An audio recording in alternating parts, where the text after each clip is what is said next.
Yeah, so this time again we're just seeing more cattle stranded down the lower river country, around Coracai and Woodburn, Bungawalbin, Broadwater.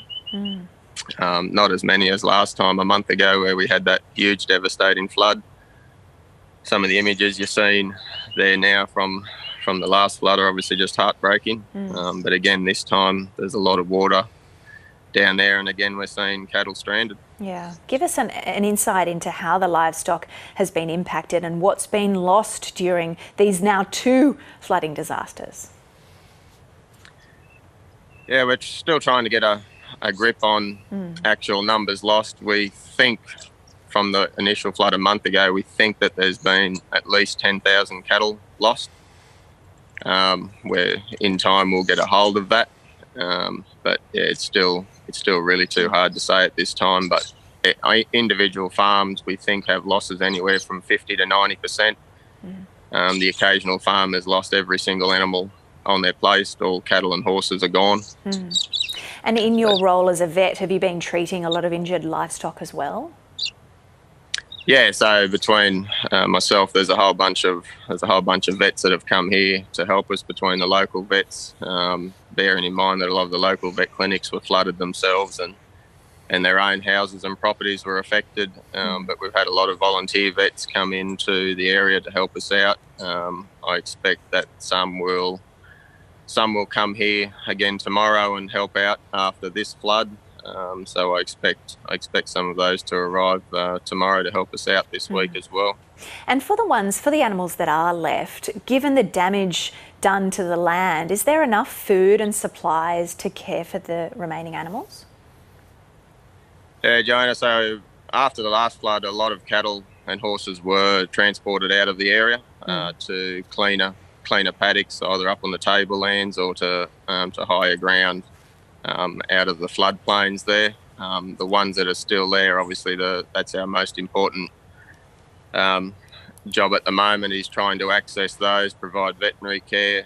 There's a lot of volunteers down there helping, bringing in fodder and hay. We have DPI here sooner this time than what they were last time. They're doing aerial drops. They've been already doing that for a couple of days. My understanding that will be going in full flight again today with 2 big helicopters doing aerial drops into stranded areas where we know that there's cattle. And it's, while I do have you, it's really important that we get across to all farmers that they really need to ring the DPI fodder hotline so that they can register for cattle that they know need feed. And then we will get hay dropped to them by the helicopters that are here now. Yep, really good to get that message out. And of course this second flood came along while you were cleaning up still from the first flood.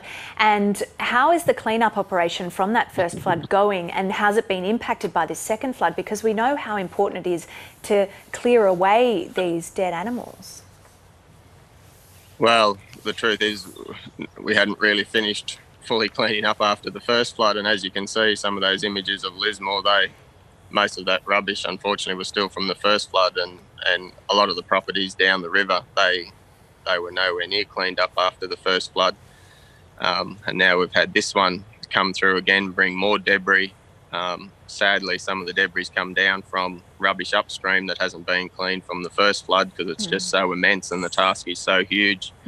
And basically now they're going through it all again, hosing out under their houses, sheds, and it's, albeit not as large as the first disaster, but bearing in mind the flood that's happening here now is a major flood. And if you exclude the large flood a month ago, this is still a very large flood. Other than the one a month ago was just absolutely catastrophic. And as you say, it's trauma upon trauma, Bruno. So how are farmers in particular in the region coping? Because this is their livelihood that they've built up over many, many years. Basically, a lot of them, they're just broken. There's no other words to put it. They are just absolutely on their knees and they are broken. They're